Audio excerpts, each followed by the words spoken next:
I spent 2 years in Charlotte telling myself I was done with the mountains. I had a decent apartment, freelance photography work that paid the bills, and enough distance from home that I could pretend the past did not exist. But 3 weeks ago, my grandmother Martha passed away. The funeral was on a Thursday afternoon at the small Baptist church where she had gone every Sunday for 50 years. People hugged me, said kind things about her, told me she was in a better place now. I nodded and smiled and felt absolutely nothing. When I walked out to the parking lot afterward, the sun was too bright and the air felt thick in my lungs. I stood next to my car with my keys in my hand, and all I could think was that I needed to get away from everyone. I needed space to breathe, to think, to feel something other than this hollow numbness. That is when I decided to go to Blackwood Hollow, the place my grandmother used to tell me scary stories about when I was little. Monday morning, I packed my backpack with the basics: a small tent, sleeping bag, headlamp, the multi-tool knife I bought 3 years ago, 3 energy bars, and 2 water bottles. I also brought my grandmother's old Nikon camera. It still worked perfectly, and I thought maybe taking some photos would help me process everything. I drove my Subaru out on Route 19, then turned onto a narrow gravel road that wound up into the hills. Blackwood Hollow had a reputation around here. Back in 1923, a family of 4 went hiking and never came back. Search parties found their bags and shoes near the creek, but no bodies, no trace of what happened to them. Some people said they just got lost and died of exposure.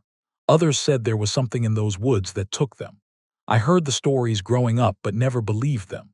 Ghost tales to scare kids, nothing more. I parked at the trailhead around 9 in the morning. Fog still clung to the trees, making everything look soft and gray. There was an old wooden sign that read Blackwood Hollow Trail, 8.4 miles. I locked my car, shouldered my pack, and started walking. The first 2 hours were easy. The trail was clear, winding through tall pines with sunlight breaking through in patches. My boots crunched on the dry needles and I could hear birds calling somewhere above me. It felt good to move, to have something to focus on besides the knot of grief sitting heavy in my chest. But after a while, the terrain changed. The path sloped downward, and the trees grew thicker, their branches tangled overhead and blocking out most of the light. I crossed a narrow creek by hopping across slick rocks, my boots almost slipping twice. Around 11:30, I came into a section of forest filled with old oak trees, their trunks covered in thick moss. That is when I saw it. Between the oaks, half hidden by undergrowth, was a small log cabin that had collapsed in on itself. Only 3 walls remained standing and the roof was completely gone. I stopped and stared at it for a moment, then walked closer. Inside, there was a wooden table still standing upright. On top of it sat 3 ceramic bowls arranged in a neat row. What struck me was that there was no dust on them. They looked like someone had just placed them there. I pulled out my camera and took a few pictures, stepping carefully over the rotted floorboards. When I looked through the viewfinder, I noticed something else. Inside one of the bowls were several fresh leaves, still green. My stomach tightened. I lowered the camera and looked around, but the forest was silent. No wind, no birds, nothing. I left the cabin quickly and did not look back. By 4 in the afternoon, I found a flat spot about 20 paces from the creek and decided to set up camp. I pitched my tent, organized my gear, and ate an energy bar with an apple I had brought. When I went down to the creek to fill my water bottle, I noticed something across the water. On the opposite bank, there were small stacks of stones, 7 of them, arranged in a line. Each stack was about a foot tall, the rocks balanced carefully on top of each other. People sometimes made cairns like that to mark trails, but there was no trail here, and all 7 of them were facing directly toward my tent. I waded across the creek, the cold water soaking my boots, and crouched down to get a closer look. The top stone on each stack had a mark scratched into it, the same symbol on all of them. It looked like someone had used a knife to carve it. I felt a chill run down my back even though the air was still warm. I thought about knocking the stacks over, scattering the stones, but something stopped me. Instead, I stood up and walked back to my tent, my heart beating a little faster than it should have been. I kept thinking, who built these and why? Darkness came around 7. I lit a small lantern outside my tent and sat on top of my sleeping bag, scrolling through the photos I had taken that day on the camera's screen. When I got to the picture of the abandoned cabin, I zoomed in. Behind the table in the dark corner of the room, there was something blurry. It looked like the shape of a person standing with their back turned. I was certain no one had been there when I took the photo. It could have been a shadow or maybe a tree branch, but the shape was too clear, too defined. I turned off the camera and set it down, my hands shaking slightly. That is when I heard it. From somewhere beyond the trees to my left, a faint singing drifted through the air. It was not a bird, it was not the wind. It was a woman's voice humming a melody I did not recognize. The sound lasted about 10 seconds, then stopped abruptly. I stood up, my pulse hammering in my ears. I called out, "Hello. Is someone there?" My voice sounded thin and small. No one answered, just the sound of the creek and the crickets. I waited for 5 minutes, standing outside my tent, not daring to walk into the trees. The singing did not come back. I crawled into my tent at 9, but I did not zip it all the way closed. I lay inside my sleeping bag with the knife in my hand, listening to every sound. 2 hours passed in silence. Then, around 11, I heard the rustle of dry leaves off to the right side of my tent. Slow, deliberate footsteps, like someone walking very carefully. The steps stopped about 10 feet away. I held my breath and did not move. A minute of absolute silence. Then I heard breathing. Soft, close, right outside the tent fabric near my head. Someone was kneeling or crouching just inches away from me, breathing against the nylon. My whole body went cold. I gripped the knife so hard my knuckles ached. Suddenly, the tent fabric on my left side trembled. Something was tapping on it with a fingertip. 3 taps, pause, 3 taps, pause, over and over 10 times. I wanted to scream, but my throat felt like it had closed up. My mouth was completely dry. The tapping stopped. Then the fabric pressed inward, like a hand was laying flat against it from the outside. The hand moved slowly downward, down, until it stopped right over my chest. Only the thin tent wall separated us. I could feel the pressure, could feel the warmth of that hand through the fabric. I squeezed my eyes shut and did not move. I do not know how long I stayed like that. Eventually, the pressure lifted. The footsteps rustled again, this time moving away, deeper into the forest. I lay frozen until the first light of dawn crept through the trees. The sun started to rise around 6. I crawled out of my tent, my legs shaking so badly I almost fell. My eyes felt swollen from not sleeping and my whole body ached from lying tense for hours. I did not look around for footprints. I did not check the area. I just wanted to leave. I stuffed my sleeping bag into my pack, folded the tent haphazardly, and crammed everything inside. I left my lantern on the ground without even noticing. I swung the pack onto my shoulders and started walking fast down the trail. I did not look behind me. Every time a branch cracked or a leaf moved, my heart jumped. After an hour, I started running. The pack slammed against my back with every step, my shoulders burned, but I did not stop. When I passed the collapsed cabin, I glanced over quickly. The 3 bowls were still there on the table, but now they were stacked on top of each other in a single tall column. I did not slow down. I kept running, my breath coming in ragged gasps, sweat soaking through my shirt. 2 hours later, I saw my car through the trees. I almost tripped as I stumbled into the clearing. My hands were shaking so badly I could barely get my keys out of my pack. But when I got close to the car, I stopped. There was something on the windshield, a small piece of white fabric tucked under the wiper blade. I reached out and pulled it free. It was a scrap of old cotton cloth, frayed at the edges. On it, written in smudged black ink, were 2 words, "Come back." The handwriting was shaky and uneven, like a child had written it.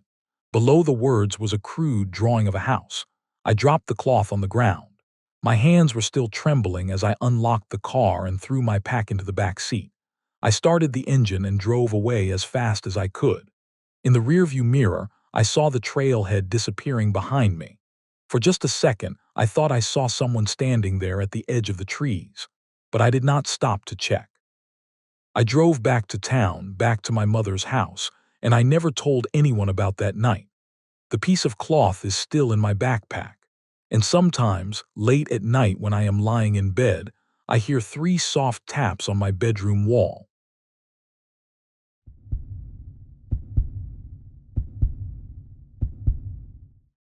I was 26 when I decided to walk that old trail behind my grandmother's house in the mountains of West Virginia. My mother used to warn me about those woods like they held something she couldn't name. She would look out the kitchen window, arms crossed tight, and say things like, "Don't go past the old oak. Nothing good lives beyond that tree." Then she would turn away and busy herself with dishes, like talking about it too long might invite something in. I always thought she was just being overprotective, the kind of worry mothers carry without reason. My grandmother had passed 3 weeks before, and someone had to come deal with what she left behind. The house sat at the end of a gravel road that turned to mud every time it rained. It was all wood and sagging beams, the kind of place that smelled like old tobacco and dried lavender no matter how many windows you opened. I spent the entire morning packing up her things. Boxes of chipped dishes wrapped in newspaper from 1997, quilts that smelled like mothballs, stacks of paperback novels with their spines, cracked so many times the pages were barely holding on. By afternoon, my shoulders ached and my lower back felt like someone had been twisting it with pliers. I sat down at the kitchen table, staring out the window at the tree line. The woods stretched out in every direction, thick and dark even in full daylight. I opened a drawer looking for trash bags and found an old hand-drawn map instead. It was folded in half, the paper soft and thin from age. When I spread it out, I recognized my grandmother's handwriting. She had marked a trail that started behind the house and wound deep into the forest. Near the end, she had written 2 words, "Old Settlement." Below that, in smaller letters, "Stay away." I should have listened. Instead, I folded the map, slipped it into my jacket pocket, and told myself I just needed some air. I laced up my hiking boots, grabbed a water bottle, and checked my phone. No signal, like always this far up the mountain. I stepped out the back door and looked at the woods. They seemed closer than they had that morning, like they had crept up while I was inside. I took a breath and started walking. The trail was clear at first, just a worn path through tall grass with wildflowers growing along the edges. I passed an old wooden fence that had collapsed in on itself, the posts leaning at angles, honeysuckle vines choking what was left. The deeper I went, the darker it got. The canopy overhead thickened until sunlight only came through in thin, broken streams. I walked for maybe 15 minutes before the path narrowed and I had to push through clusters of laurel bushes. The air felt colder, not the kind of cold that comes from weather, but the kind that settles in your chest and makes you feel alone. I noticed how quiet it was. No birds, no insects, just the sound of my boots crunching over dead leaves. Then I saw the oak tree. It was massive, the trunk so wide it would take 3 people holding hands to wrap around it. My mother's warning echoed in my head. I stopped and pulled out the map. The tree was marked as a boundary. A line drawn across the trail with the word "Stop" written beside it. I stood there for a long moment looking at the woods beyond. Part of me wanted to turn back, but another part, the part that always got me in trouble, wanted to see what my grandmother had been so worried about. I stepped past the oak tree. About 20 feet later, I saw a wooden sign nailed to a pine. The words were faded but still readable: "Private property. No trespassing." The wood was old and rotting, but the nails looked new, shiny and rust-free, like someone had put it up recently. A chill ran down the back of my neck. I kept walking anyway. I heard something behind me, a snap like a branch breaking underfoot. I spun around, scanning the trees. Nothing moved. The forest looked the same in every direction. I told myself it was probably a deer or a squirrel. I turned back to the trail and kept going, but I walked faster this time. 10 minutes later, the trail sloped downward. The ground turned soft and damp, my boots sinking slightly with each step. I crossed a narrow creek, the water so clear I could see smooth stones on the bottom. It was cold enough to make my hands ache when I dipped them in to splash my face. On the other side, the trees thinned and I stepped into a small clearing. In the center sat a house. It was a single-story cabin made of weathered wood, the kind that had probably been there for 60 or 70 years. The roof sagged on one side and most of the windows were broken, jagged pieces of glass still clinging to the frames. The front door hung open about 6 inches. It looked abandoned, like no one had been near it in decades. But something felt wrong. I moved closer, my eyes dropping to the ground. There were footprints in the dirt, fresh ones. The mud was still damp where the tread had pressed in, clear enough that I could see the pattern of the sole. My pulse quickened. I looked around the clearing, half expecting to see someone standing at the edge of the trees. No one was there. Then I noticed the cigarette butts scattered near the front steps. They were clean, not weathered or faded. One still had a faint smell of smoke. In the corner of the porch sat a black trash bag, tied shut. I could see the edge of a fast food container poking out, grease stains spreading across the plastic. Someone had been here, recently, maybe even today. I knew I should leave. Every instinct told me to turn around and walk back the way I came. But I also knew this house had been on my grandmother's map. She had marked it as the old settlement and told whoever found the map to stay away. I needed to know why. I stepped up to one of the broken windows and looked inside. There was a table, chairs, a wood stove in the corner, shelves with canned goods lined up in rows. It didn't look abandoned, it looked lived in. My stomach tightened. I walked to the front door and pushed it open. The hinges groaned, the sound cutting through the silence like a warning I chose to ignore.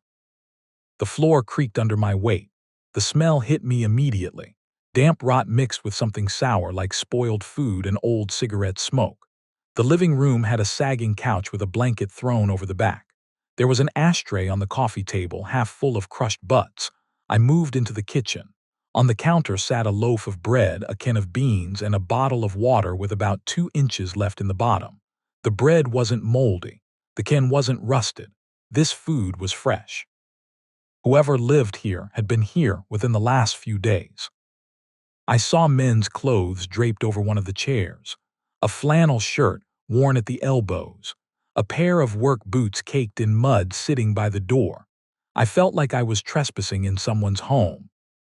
Except this home was hidden miles into the forest where no one should be living. I kept moving, drawn toward the back of the house. There was a staircase, narrow and steep, leading up to a second floor. I was about to turn and leave when I heard it. A sound from upstairs, faint like something dragging across wood. I froze, every muscle locking in place. My heartbeat pounded in my ears. The sound came again, clearer this time. It was rhythmic, deliberate, like fingernails scraping against a wall. I knew I should run, get out of the house and never look back, but my feet wouldn't move. Part of me thought maybe someone was hurt. Maybe an animal was trapped. I had to know. I started up the stairs. Each step groaned under my weight, the wood bowing slightly. When I reached the second floor, I found myself in a narrow hallway. There were 3 doors. 2 were open, leading to empty rooms with nothing but dust and cobwebs. The third door was closed. A metal latch had been fastened on the outside, the kind you use to lock a shed or a barn. It looked new. The metal was bright and clean, no rust or corrosion. The door itself was covered in long scratches. The paint peeled away in jagged strips. I pressed my ear against the wood. I heard breathing, shallow, uneven, like someone struggling to catch their breath. My hands started to shake. Someone was locked in there. I reached for the latch, my fingers brushing the cold metal. Before I could pull it open, I heard footsteps, heavy boots on the porch outside. My blood turned to ice. Someone was coming back. I let go of the latch and stepped away from the door. My mind raced, looking for somewhere to hide. The hallway was too narrow. The 2 empty rooms had no furniture, no closets, nowhere to conceal myself. The footsteps climbed the porch steps, slow and steady. Then they stopped. Silence stretched out for what felt like an eternity. The front door creaked open. Someone stepped inside. I heard a woman's voice talking to herself in a low, calm tone. I know someone was here. I can smell it. Her voice was flat, emotionless, like she was stating a fact instead of making a threat. I heard her moving through the downstairs, footsteps crossing from the living room to the kitchen. "You shouldn't have come here," she said, louder now, like she knew I could hear her. My chest tightened. She knew I was in the house. I looked at the stairs, calculating if I could make it down before she saw me. The footsteps started up the staircase, one step at a time, slow and deliberate. She wasn't in a hurry. I backed into the room on the left, pressing myself against the wall behind the door. I left it open just a crack so I could see into the hallway. A shadow appeared at the top of the stairs. A woman stepped into view. She was tall, her hair long and tangled, hanging past her shoulders. She wore an oversized canvas jacket stained with dirt and something darker. In one hand, she carried a flashlight, the beam cutting through the dim hallway. She walked straight to the locked door and checked the latch. Still locked. Good, she muttered. Then she turned, shining the light into the first empty room. I know you're here. Come out. Her voice was so calm it made my skin crawl. I held my breath, pressing harder against the wall. She moved to the second room, the one I was hiding in. Her boots scuffed against the floor as she stepped closer. My heart hammered so hard I thought she would hear it. The door swung open. Her flashlight beam swept across the room, landing directly on me. I threw my hand up to shield my eyes. She stood in the doorway, staring at me with a look that was more curious than angry. "You found my place," she said. Her lips pulled into a smile that didn't reach her eyes. She stepped inside and closed the door behind her. People don't usually make it this far. I pressed myself harder against the wall, my legs trembling. "What do you want?" I managed to ask, my voice barely above a whisper. She tilted her head, studying me like I was something interesting she had found in the woods. "The question is, what do you want? You came here, you walked right in." I tried to steady my breathing. "I didn't know anyone lived here. I'll leave, I'm sorry." She shook her head slowly. "Too late for that, you've seen too much." She took another step forward, now only 3 feet away from me. I could see her face clearly in the dim light. Her eyes were cold, empty, like looking into a well with no bottom. I glanced at the door, calculating the distance. She must have seen it in my face because her smile widened. I lunged for the door, grabbing the handle and yanking it open. She didn't try to stop me. She just stood there, laughing softly, a sound that followed me as I bolted into the hallway. I didn't look back. I ran for the stairs, taking them 2 at a time, nearly losing my balance halfway down. I heard her laughing above me, the sound unhurried, like she had all the time in the world. I burst through the front door and into the clearing. I didn't follow the trail. I just ran straight into the trees, branches whipping across my face, roots trying to trip me with every step. My lungs burned. My legs felt like they were moving through water. But I didn't stop. I couldn't. I ran until I saw light breaking through the trees and realized I was back at my grandmother's house. I stumbled into the backyard, gasping for air, my hands shaking so badly I could barely get the key into the lock. I got inside, slammed the door shut and locked it. I pulled the curtains closed and sank to the floor, my back against the wall. My phone was still in my pocket. I pulled it out. Still no signal. I forced myself to stand, grabbed my keys and ran to my car. I drove down the mountain, not slowing down until I hit a stretch of road where my phone finally showed one bar. I pulled over and called 911. The dispatcher answered and I tried to explain what had happened. A house deep in the woods, a woman, a locked room with someone inside. She asked for an address and I gave her the best description I could of how to find the trail. She said they would send someone to check it out. I drove back to my grandmother's house, but I didn't go inside alone. I called a friend and asked her to come stay with me. I couldn't be there by myself. 2 days later, the sheriff's office called. They had found the house. It was empty. No sign of anyone living there, no fresh food, no clothes, no locked room upstairs. They said the place had been abandoned for years. They asked if I was sure about what I had seen. I told them I was certain, but my voice cracked when I said it.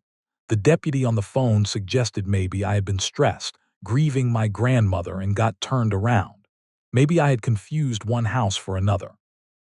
I didn't argue. I knew what I had seen. The footprints, the cigarette butts, the woman's face, the sound of breathing behind that locked door. But I also knew I couldn't prove any of it. I finished packing my grandmother's things that afternoon. I didn't go back into the woods. I left the map on the kitchen table, put the house keys in the mailbox, and drove away. I haven't been back to West Virginia since. Sometimes late at night, I still see that woman's smile in my mind. The way she looked at me like I was something she had been expecting. And I think about the person locked in that room, the one I left behind.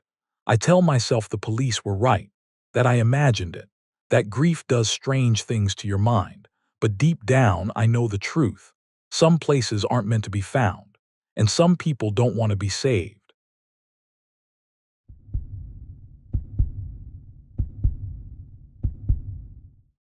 I was 28 when I packed my truck for 5 days alone in the Appalachian backcountry. I had been thinking about it for months. Every weekend I stayed home felt like I was putting off something important. My roommate Jake thought I was crazy. He said nobody goes that deep without a partner. I told him I needed to prove I could handle real isolation. He shook his head and made me promise to text him when I got back to cell service. I agreed, even though part of me wondered if I would actually make it back. I woke up at 4 in the morning. My old Ford truck sat in the driveway loaded with gear. I had packed the night before, but I still went through everything one more time. Tent, sleeping bag, food for a week, water filter, first aid kit, knives, rope, flashlight, and extra batteries. I threw in a small hand crank radio at the last second. Jake was still asleep when I left. I locked the apartment door quietly and climbed into the truck. The drive took 3 hours. The roads got narrower as I went deeper into the mountains. By the time I reached Old Timber Road, the sun was barely up. The GPS signal had died 20 minutes earlier. I pulled onto the shoulder and killed the engine. The road ended at a wall of pine trees. There was no sign, no marker, just a gap between the trunks and a rotted wooden post leaning into the dirt. I stood outside the truck for a few minutes. The wind moved through the branches overhead. It was cold enough that I could see my breath. I felt a flicker of doubt, but I had driven too far to turn around. I shouldered my pack, locked the truck, and walked into the trees. The trail was barely visible. After the first mile, it disappeared completely. I had to use my compass and the topographic map I had marked up the week before. The forest was thick with old-growth pines. Their needles carpeted the ground so deep my boots sank with every step. I passed through clearings where the canopy opened up and sunlight cut through in dusty shafts. Around noon, I saw something hanging from a low branch. A rusted horseshoe, tied with a strip of leather so old it looked like it would crumble if I touched it. I stood there staring at it for a minute, wondering who had put it there and how long ago. I did not touch it. An hour later, I came across the remains of a cabin. Only the floor and part of one wall were still standing. The wood was blackened with age and rot. Broken glass jars lay half buried in the weeds. I walked around the perimeter but did not go inside. Something about the place made my skin prickle. By late afternoon, I found the spot I had been looking for. A narrow gap between two rock formations with a small waterfall spilling down into a shallow pool. The area was sheltered by old trees and large boulders. It felt hidden, like no one had been there in years. I set my pack down and started setting up camp. I pitched the tent on flat ground near the rocks. Then I spent an hour gathering firewood and arranging stones into a ring. When I finally got the fire going, I sat down on a log and just listened. The sound of the waterfall was steady and calming. I heated up a pouch of noodles and a can of meat. It tasted like salt and cardboard, but it filled my stomach. As the light faded, I felt a deep sense of calm. The silence was total. No cars, no voices, no hum of civilization. Just the fire, the water, and the trees. I stayed by the fire until the sky went black. Then I crawled into the tent, placed my flashlight and folding knife next to my sleeping bag, and closed my eyes. I fell asleep within minutes. I woke up just after 6.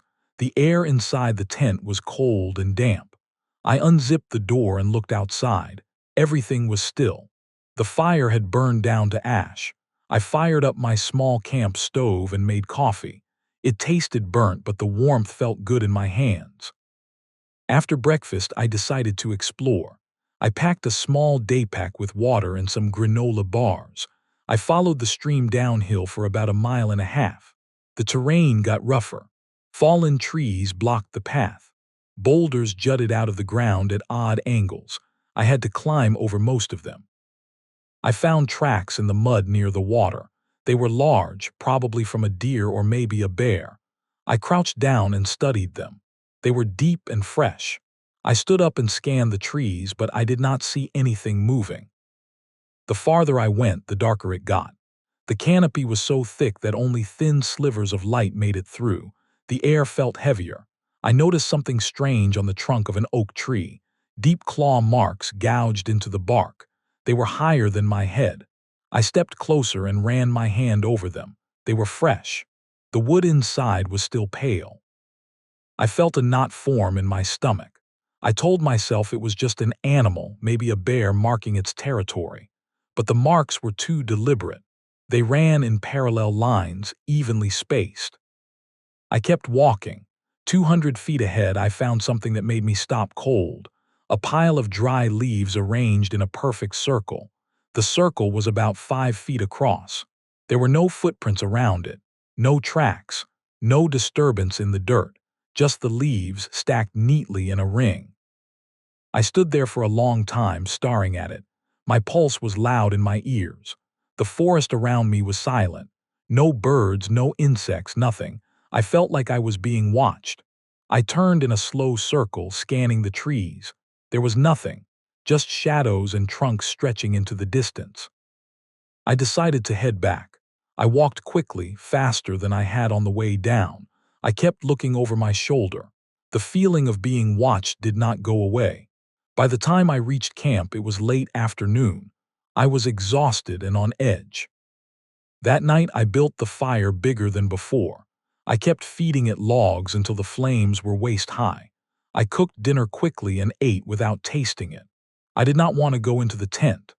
I sat by the fire and stared into the darkness beyond the light. Around 10, I heard something, a knocking sound. It was not the natural crack of a branch breaking. It was rhythmic. 3 slow knocks, evenly spaced like someone hitting a tree trunk with a stick. Then silence. I stood up and grabbed my flashlight. I swept the beam across the trees. Nothing, just bark and shadows. I sat back down and listened. My heart was pounding. 10 minutes later, the knocking came again. This time from a different direction. 3 knocks, slow and deliberate, then nothing. I felt cold all over. I threw more wood on the fire. The flames jumped higher. I told myself it was just an animal, maybe a woodpecker, but it was night. Woodpeckers do not knock at night. Around 11, I heard branches snapping. Close, maybe 50 feet from the fire, I grabbed my knife and stood up. I shone the flashlight toward the sound. The beam cut through the dark but showed nothing, just trees. I stayed standing. My legs were shaking. I kept the knife in one hand and the flashlight in the other. I waited. At midnight, I saw it. A shadow, tall and dark, shaped like a person. It moved slowly across the far edge of the firelight, maybe 30 feet away. It did not run. It did not hide. It just walked, smooth and unhurried, and then disappeared into the black. I froze, my throat closed up. I wanted to shout to demand who was there, but no sound came out. Finally, I forced the words. "Who is there?" My voice cracked. The forest swallowed it. No answer came back. I stood there with the knife raised, waiting for something to happen, but nothing did.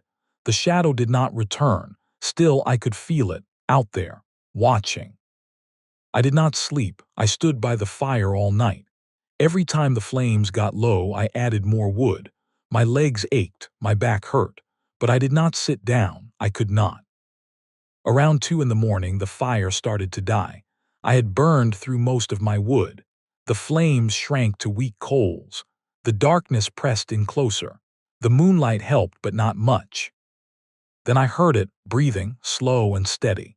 It was coming from behind me, maybe 10 feet away. It was not the breathing of an animal. It was human, controlled, deliberate.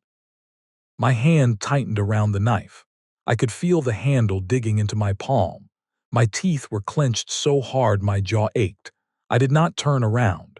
I was too afraid of what I would see. I stood there staring at the dying fire. The breathing continued. It did not speed up. It did not slow down. It just kept going, in and out, in and out. I squeezed my eyes shut. I tried to focus on my own breathing, tried to calm down, but I could not. My heart was racing. My hands were shaking. I felt like I was going to pass out. I do not know how long I stood there. It could have been 10 minutes. It could have been an hour. Time stopped meaning anything. When the sky finally started to lighten, around 5 in the morning, the breathing stopped. Just like that. 1 second it was there, and the next it was gone. I opened my eyes. I turned around slowly, my whole body tense. There was nothing behind me, just trees and rocks. But when I looked down, I saw them. Footprints. Large boot prints pressed deep into the dirt. They circled the area where I had been standing. There were dozens of them. They were not mine. I felt my stomach drop. Whoever had been there had walked around me, over and over, close enough to touch me, and I had not known. I did not wait. As soon as there was enough light to see, I tore down the tent. I stuffed everything into my pack without folding it. I did not make coffee. I did not eat breakfast. I just wanted to leave. I hoisted the pack onto my back and started walking. I moved fast, almost jogging. My legs felt weak, but adrenaline kept me going. I kept looking over my shoulder. Every shadow looked like a person. Every sound made me jump. The trail back seemed longer than I remembered. The trees felt closer together. The air felt thicker. My lungs burned, but I did not slow down. I tripped over roots and rocks but caught myself every time. After an hour, I stopped to drink water. My hands were still shaking. I looked down the trail ahead of me. That is when I saw it. A boot print, right in the middle of the path. It was pressed into the soft mud. The same size as the prints I had seen at camp, maybe bigger, but that was not what made my blood run cold. The print was facing the wrong way. It was pointed toward the trailhead, toward my truck, like someone had walked out ahead of me. There were no other prints around it, no trail leading up to it, no trail leading away, just one print, alone. I felt something snap inside me. I started running. I ran as hard as I could. My pack bounced against my back. Branches whipped my face. My boots slipped on wet leaves. I did not care, I just ran. I saw the truck through the trees. I ran faster. I reached it, threw open the back, and hurled my pack inside. I jumped into the driver's seat and locked all the doors. My hands were shaking so badly I dropped the keys. I picked them up, jammed them into the ignition, and turned. The engine roared to life. I threw the truck into gear and drove. I did not look in the rearview mirror. I kept my eyes on the road ahead. I drove for 10 miles without stopping. When I finally saw open fields and farmland, I pulled over. I sat there gripping the steering wheel. My whole body was trembling. I looked down at my hands. My nails were caked with dirt. My knuckles were scraped and bloody. I realized I had made it out. I was alive. But I also knew I would never go back. Not alone, not ever. I drove home in silence. When Jake asked how the trip went, I just shook my head. Not for me, I said. He did not press, but I could tell he knew something had happened. I never told him the details. I never told anyone. But even now, months later, I still see that shadow moving through the firelight. I still hear that breathing behind me in the dark. And I know, deep down, that whatever was out there is still out there, waiting.